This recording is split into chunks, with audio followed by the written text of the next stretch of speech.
Hello and welcome to the second installment of Why I Let It Go gun review. Today's topic is going to be the Walther PPS M2. It's a single stack 9mm pistol geared towards EDC, which is everyday carry. It's the first firearm that I purchased and has been my everyday carry for over a year. I just recently switched from that to a more full-size everyday carry. I recommend the Walther PPS M2 when looking for a single stack option. It's probably the most underrated of those options. People don't think of it. You think of the SIG P365, the M&P Shields, Glock 43. This can be, depending on where you look online, there's usually a lot of sales on it in the $300 range, especially Bud's Gun Shop. That's where I purchased mine. I got it for just under $300, so with transfer it came to about $300, $305. So it was a good value. Things I like about it: feels good in the hand when you pick it up. The ergonomics are nice. It's got a nice balance. The sights are pretty solid for your typical 3-dot sights. Much better than the Glock sights. Magazines on it are very smooth. I like them much better than the M&P Shield. The slide is very smooth and easy to manipulate, which my wife found better than the Shield. Shoots very well. In the 7 to 10 yard range, I'm not a great shooter, but I feel confident with the Walther PPS. You can get reasonable groups even not being an experienced shooter. It feels very comfortable to carry, even it with the full 8-round magazines. It comes with 6, 7, and 8-round magazines. The standard comes with a 6 and a 7-round, and then if you get the LE version, which has like fake night sights, they're kind of like the glow-in-the-dark paint night sights. That has an 8-round mag that it comes with, or you can buy them separately after. The magazines are very nice. Mag release is very nice, very smooth. The mags, I just like them so much better than the Shield mags.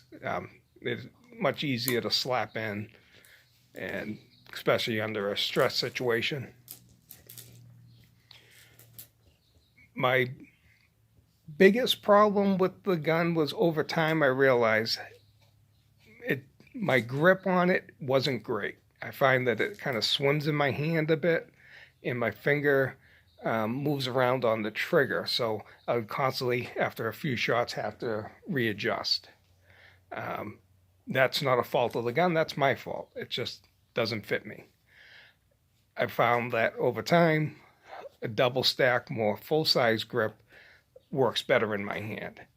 And I like a heavier gun too, so I'm not a big fan of the light polymer. So I since switched to a Beretta 92 or SIG P229. But I did carry the Walther for over a year. I was very pleased with the firearm. The negatives, besides for myself being the grip, I did have a couple of times where I would find that it was out of battery, and that was, I think, just kind of needing a little lube. I'll lube it up and it would take care of that.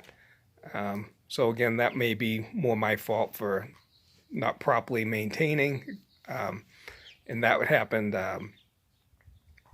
right out of the box. I noticed it first couple of times at the range, and so I gave it a good lube, and never, I think I only had it happen one other time after that. It does, I think, say it in the manual, or I've heard it somewhere else. The gun does not handle steel case rounds well. I found that out where I had a steel case round a couple of times get stuck in the chamber, failure to eject, but that's not uncommon with steel case rounds, and I think it does say it in the manual not to use steel case. So again, that's not an issue of the firearm.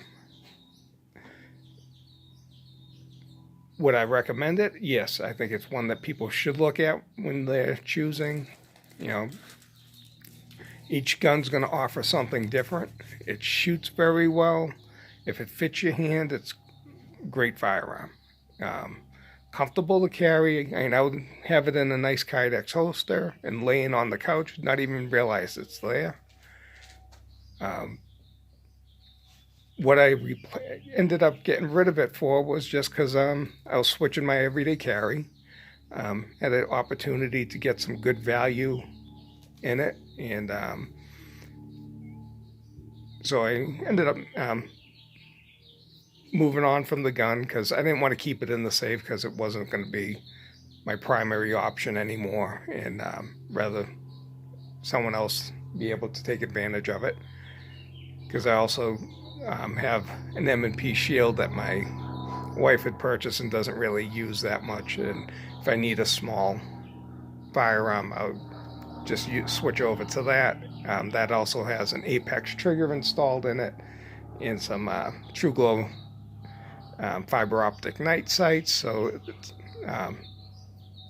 the upgrades on that kind of make that gun hard to get rid of and get the proper value.